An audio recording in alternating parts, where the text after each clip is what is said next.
Mark, Hi, Kwame. how are you doing? I'm very good, very good, very good. Nice. You had a good weekend. Uh-huh. Because a little birdie told me you were at Chalewote in your Chalewote. Yes, Kwame, I was repping at the Chalewote Festival. We should Ah, have a lot more of these events. I ah, was really, really impressed by it. okay. You know where I live in my hood up there on the ridge? We've got this Ibri craft village, Oh, right, yeah. where we do a lot of woodwork, Mm, carvings, paintings, so I wish we could see a lot more of yeah, that. So this okay. whole Charlie Water thing, I was very, very happy that I think Joy FM got on board to give it the kind of publicity Yeah, and backing that it needs. I've been in Kolebu for some time, yeah. and therefore when it started this whole thing many years ago, and Jamestown. Jamestown, you Yeah, just it was stroll our over. neighborhood. Yeah, you go there. I really like the painting. I saw the street art. Yeah, To watch these guys, these creative guys. very creative stuff. Kwame, me name trace simple. So those times, you can put a plain sheet of paper over something. You're supposed to trace it out. Kwame, I don't care every day. So I'm always very, very impressed by Yeah, people who could actually paint or draw, and it was a good experience, and it was a lot of fun too. I'm glad you had a good Yeah. time. Well, right now, there's a very important conversation that we need to have. One of our friends shared a little issue, not so little though. Today, would actually stop you from giving us a biology lecture All right, all and right. talk about we and you. I mean, we versus you. Yeah, Or we versus you. So, Right, let's hello, hear it, Kwame. Lexis. Pardon me if I sound upset in this message to you. An incident at a hospital 2 weeks ago still hurts and haunts me. Yeah. I feel I've not been treated right. My 28-year-old nephew has been living with me for the past 10 years. I found him an apprenticeship after SHS and later set up his business. He got ill a few weeks ago and had to take him to the hospital. He was admitted for almost 10 days. The whole family was nervous. I tried getting answers from the doctors treating him, but came up against a stone wall. The senior doctor told me the ethics of the job did not allow him to disclose the details of my nephew's condition, medical condition. So I lost my cool. He's my blood. I'm paying the bills. He lives under my roof. Why can't I know full details? I went home feeling very upset. Now, thankfully, my nephew is back home, and well, I want to report the doctors to their regulatory council, but I think the drive doctor can shed more light in terms of the next steps. So, this is one of the issues that one of our friends shared. Kwame, now I understand the we versus you. Yes, yes, yes. This is a big fight. Wow. Right. Good afternoon to all our listeners, and it's a very delicate matter that has been raised, and I read this message earlier on, and I was thinking, how do we handle this such a way that that wonderful relationship that should exist between healthcare professionals or doctors and patients and their relatives, on the other hand, is preserved. And I think, Kwame, it is with this spirit that a few years ago in this country, the Public Health Act was enacted and became law in this country when the president assented to it. And since 2012, it's become law. There is a section of the Public Health Act that talks about the Patient's Charter. The Patient's Charter. So again, our democratic dispensation, this country is governed by a set of rules, regulations. We're all supposed to be law-abiding. So it is important that we always look to the law for guidance. And even in our profession, healthcare profession, indeed, we do have a lot of rules and guidelines. I think it's also important for patients to also understand, for patients' relatives and families to also understand the rules of engagement. So I think we're going to use this as an opportunity to look at that whole patient's charter, which is a document that spells out the rights of patients as well as the responsibilities of Okay. patients. And this is enshrined in law. Okay. So all that we're going to discuss today, if you Google, you look up the Public Health Act of 2012, you will find it. It's a very voluminous document, but you would find the patient's charter in there. But I mean, before we start, what is a right? Because I feel that our friend Uncle X, he feels that his rights, he's not been allowed to exercise a certain right that he has. Right. So I want to look at that. But Kwame, let's take this definition of a right. It says a right is a power or privilege held by the general public as the result of a law. That law may be the constitution, it may be statute, it may be regulation or judicial precedent.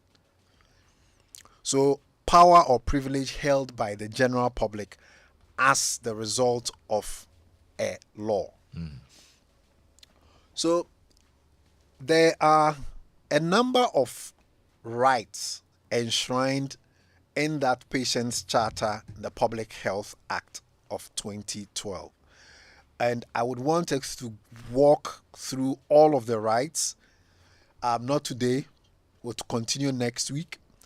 But a good understanding of these rights would ensure that this type of friction and,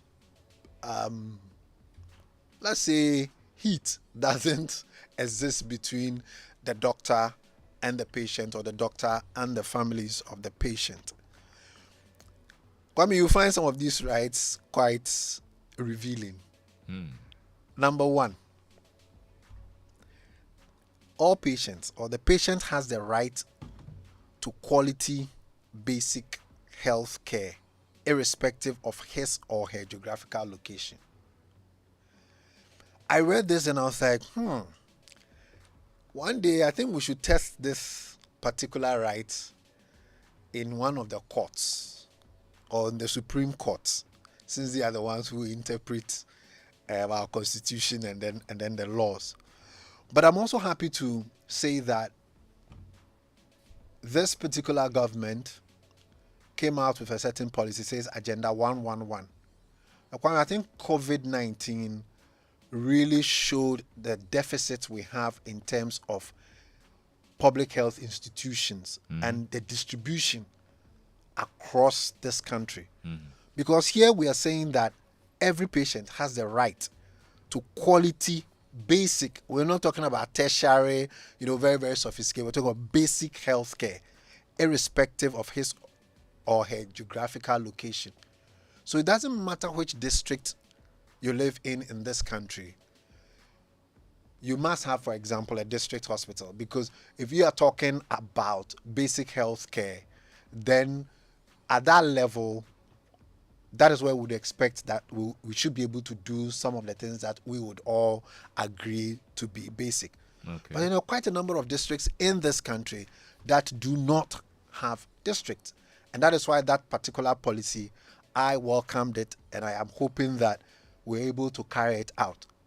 Because sometimes healthcare professionals also resist postings to some districts in this country to work, because you are being posted, and the healthcare facility over there, you can't do much. Maybe it's a health center, or it's a CHIPS compound, and you are being asked to go there. You wouldn't have the facilities that your skills and knowledge would need to practice. So we should be testing this particular right. We should be pushing our government, whatever government of the day, to make sure that irrespective of our geographical location, we have basic healthcare provision. Second right, every patient is entitled to full information on his or her condition and management, and the possible risk involved, except in emergency situations when the patient is unable to make a decision and the need for treatment is urgent. Full information. Kwame, look at what it says. It says on his or her condition. It did not say that the family members are entitled to full information. Okay. It says the patient, he or she is entitled to full information. So except the patient is not in a state to appreciate the information, to understand the information. Or So the patient, or maybe a minor. exactly. So the patient is a child. Wonderful. So then there's a guardian or there's a parent. If you are unconscious, you know, if you are experiencing an episode of psychosis, you are having delusions, you are having hallucinations, well, of course, then you are unable to appreciate whatever it is that the doctor is going to discuss with you. So, under such circumstances, then we will shift. Okay. And then we will go to your next of kin under the law and share that information with them. So once you are an adult, and in Ghana, I think Kwame is 18 and above, right? Yes. So long as you are in a position to appreciate the medical information, then you are the one that the law allows full information to be given. Okay. So, in this particular matter, I think this is where I want to situate Warfare's complaint. That although he's the uncle, although he's bearing the full cost of treatment, although the 28-year-old man lives under his roof, he's still an adult under the law and is entitled to something we call confidentiality. Okay. You know, so except he gives the doctors the go-ahead, the permission, then the doctors may be in breach. The doctors may be violating his rights if they provide that information to a third party. Oh, right. So it is him as a patient, so long as he's conscious. He didn't tell us. He says the patient was on admission for 10 days. So he doesn't tell us whether or not during that period the nephew was conscious or unconscious. But I'm going to think that once the doctors elected not to have that conversation to detail with the family members, then they would have informed the young man, and the young man is supposed to then decide who he wants to inform. If he was unconscious, yeah? Yes. Would the doctors have reason to discuss it with his uncle? Oh, absolutely. Because then we'll need to make take certain decisions. Okay. For example, we've heard of people being put on a ventilator. Yeah. And then sometimes there's a conversation, should we take the person off it? Should we keep the person on it? You know, medications. You know, you're going to give the person some medication. Do you want to give? So somebody has to then have that power of attorney or to take medical decisions on behalf of that individual. Okay. And the next of kin, as determined by law, will allow us to be able to do that. Right number 3. Before you go there, well, if you're listening in and you've had experiences of the sort that you want to share with us, you can send us a message on 055 1111 997. So, Kwame, the last caveat is that except the patient is unable to make a decision and the need for treatment is urgent. So in emergency situations, you know, sometimes we'll not be able to discuss full information. So that's what the right said, full information. So we'll be able to just summarize, give you a brief. Look, this is what's happening. We need to go to theater and we need to really do this thing quick. I may not be able to have that 15-minute explanation, which is usually what I do with my patients, but then we'll summarize and then we need to go. The law allows your doctors to be able to do that. Right number 3, under the patient's charter. The patient is entitled to know of alternative treatment or treatments and other health care providers within the jurisdiction if these may contribute to improved outcomes. The patient is entitled to know of alternative treatment options. You know, so sometimes we have different options. for a particular medical condition. We'll tell you that, okay, surgery is available. We can do diet therapy. We can do laser. Herbalist. Oh, yes, herbal. Because, Kwame, do you know that now we are graduating herbal medicine practitioners from KNUST? Oh. And actually, within the Ghana Health Service, there are certain hospitals in this country, the Eastern Regional Hospital, for example, where there are consulting rooms. So when you go to the OPD, you can elect to be seen by a herbal medicine practitioner. Right. You know, so gradually we are beginning to include other modalities of treatment. Right. But even within the orthodox or Western style type of medical treatment, sometimes we have different options. You may be a surgeon, but you realize that, okay, laser therapy may help a particular condition. You should tell the patient about it, all the options as you know it, as exists in your field. And then the person may then elect to choose any of the services that they want. Right number 4, the patient has the right to know the identity of all his or her caregivers and other persons who may handle him or her, including students, trainee nurses and doctors, and other ancillary workers. Wait. So I can ask that, are you a student or whatever, or But what does you it mean? shouldn't even ask. You see, it's a right. And our role as healthcare professionals, we're supposed to help you exercise the right. So you see, we should tell you, we should introduce ourselves to you Okay. all the time. We shouldn't wait for you to come and even ask. We should introduce, because it's a right that you have. It's a power and a certain privilege. So our job is to help you to exercise that right. So typically what I do in my consulting, people come and sit down and say, oh, hello, my name is Dr. Safo, what's yours? You know, so usually that's my opening. Fortunately, especially at the Medina Clinic, most people come there and they are all listening to the show. So they are wondering whether they see the baldness and then they know that, but then they are not sure about the body. I see. And they say the body doesn't look like. They think I should look like you.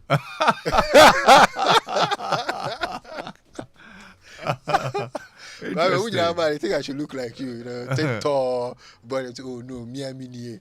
Okay, the baldness and okay.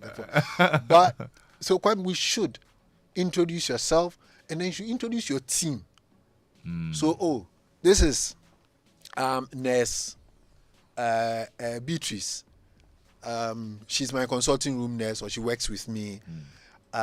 Even Kwame, I try and introduce my new nurses, those who are fresh from school and all of that, so that the patients understand that, if they slip up, if they make certain mistakes, well, you should look at it in that context. Of course, a nurse who's been practicing for a year and a nurse who's been practicing for 15 years, you cannot compare them. I think once you do that, a lot of patients are now much more relaxed about it. Other institutions also use name tags and all of that, but Kwame, not all of us are literate. Not all the name tags are legible. You can't read, and all of that. So for me, I always feel that the introduction is always better to be done. And all healthcare professionals and ancillary workers, the janitors, the storekeepers, and all of that. Anybody who is in the hospital, when you come into contact with a patient, it's always important to introduce yourself properly with your name and your position. Kwame, do we have time for 2 more rights? Yes, we do. have. If you can run through them quickly. So the patient also has the right to privacy during consultation, examination, and treatment. Kwame, this is a very, very important point. The right to privacy. I was very happy in this country when we set up the Data Protection Commission. And we must give them teeth to bite. Because in the hospital, Kwame, we collect a lot of data. A lot of very, very sensitive data as well. But then, there's very little regulation about what you can do with the data until we had the Data Protection Commission. All of it was down to ethics and ethics and law breaking, they are not the same things. I think the lawyers can help me out. An ethical breach is different from breaking the law. So once the Data Protection Commission came in, you realize that the way we handle information that we collect, because when I take a history, I take a social history, I ask about people's private business. It's all written down. They willingly provide the information as well because they believe I'm going to use that information only for the sole purpose of medical care. But before you know it, these days, because of social media, everybody says they are journalists, they are reporting. Social media, then people put it out there. Kwame, and sometimes the difficulty we have, and I'll use an example. When the NDC had their parliamentary primaries, there was one of the aspirants lost the parliamentary seat or election. I don't know what happened, but he felt a bit ill. Result in the year. Even Apraku didn't come to the hospital, but you parliamentary, there you come. They carried him and they brought him. We put him in the room and then we gave him getting some infusion. I wasn't there in the hospital, but I was informed that, this is what has happened. Kwame, it didn't take an hour, and I saw in one of the online media portals a picture of our private ward where this man was. And there was a headline, screaming headline, NDC parliamentary candidate collapses in Ekuapem North. And I knew it was our hospital, although in the story it wasn't mentioned. But I saw I knew it was our hospital. Quickly, I got in touch with the hospital. And I realized that when he was brought in, his visitors, those who came with him, who were family members who were in the room with him, some of them were taking pictures of him in bed and then sending it out. It makes the job very difficult for us because we are not able, for example, to restrict people from bringing phones when they come and visit. Yeah. Because I wouldn't think that your friend would come and visit you in the hospital, take pictures of you on their phones, and then send it to a media thing. But the right to privacy is very, very, very important, and we all need to understand it. That patient's medical information, another human being's medical information, there's a lot in there. It's interesting we are on this topic, but because I just got a message from Amazing Intema on our WhatsApp who says, Lexis and doctor, I was the patient and I went to the hospital with my wife. Okay. After the doctor treated me, I realized my wife secretly asked the doctor to perform an HIV test on me. Hey. And all the results disclosed to my wife. Can I take the doctor and my wife on for breach of my privacy? Hey, and their wife. Hey, sir. Do you want to take the doctor and the wife on? Let me answer the doctor one. I leave the wife one. Maybe Philip will come and answer that one.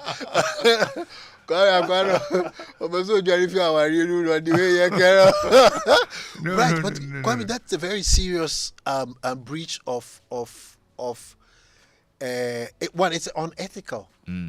Because was he a patient? Yes, he was the patient. He was a patient, yes. And then the wife then asked, because when it comes to HIV, for example, there are clear-cut guidelines. We have to do what we call pre-test counseling. So it's a no by the Ghana AIDS Commission. Pre-test counseling meaning I will sit you down and tell you, Louis Kwame Sechiama, I have reason to believe that this complaint you've brought before me, you may be suffering from HIV. To confirm my suspicion, I will have to run this test. Do you grant me permission to go ahead? Then you can say yes or no. So for his wife to have a conversation with the doctor, and then the doctor to go ahead without having a conversation with him, I will only think that he was unconscious. Obviously he was not. Obviously he was not. Yes. So that is very, very unethical And he can take the doctor on. He can. He can absolutely take him on. It is not done, particularly for HIV. But for all things, once he is a patient, once he's an adult, once he's got all his mental faculties, then he is the one who is the patient, not the wife. Yeah. So he's entitled to all the rights. So actually, when his wife asks the doctor the question, "Doctor, what does the test reveal?" Sometimes these things are so sensitive, we will ask you to have a chat with your husband.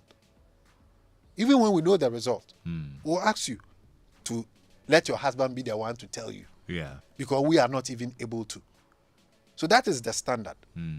So the right to privacy during the consultation. And unfortunately, it's something that I don't agree with, but I see it a lot. I see couples come into my consulting room, for example, and then, and this typically happens with the men. They will ask their wives to stay out of the consulting room. Yes. I see it a lot.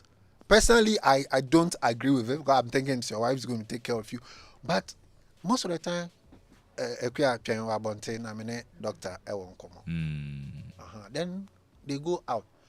So the patient's privacy, and the patient is the one we are taking care of, not the wife, not other people. Munye family life counselors. Debbie. We don't do all of that. So Kwame, I think we will end on this note of privacy. And the privacy should happen during consultation. Kwame, I've worked in an institution in this country where we had to share a consulting room. So we are two doctors sharing a consulting room. And therefore we have two patients in there at the same time. And we'll be kind of some very sensitive matters. For example, erectile dysfunction. For example, then the other person is listening in. And then you go out and you meet him at the pharmacy and say, "Hey, go, what's happening there? Hey, you are funny saying, oh, something that he thought he was discussing in the consulting room. Now, right there at the waiting area of the pharmacy, then everybody. There may be some months later, you meet him somewhere and say, "Hey, go, it's say, Uba Jack." So the way we set up hospitals, the way we set up consulting rooms, it is very, very important that we do it in such a way that we preserve the privacy. All right, Doc. I mean, I'm grateful. This was some good education. Yeah. For those who want to reach out for more clarity, how can they reach out to you? Right. Before I go, I say that today is the birthday of one of my hardworking members of staff, Hannah in Cancer. Oh. She's a PA. She's very hardworking. Happy birthday, Hannah. And those who want to reach us is 0501 477 340. Dr. Yaosafo is the CEO of Medicas Hospital, Medina, Firestone, and Mampo Equipe. And we're going to continue this conversation next week. Yeah, it's very interesting and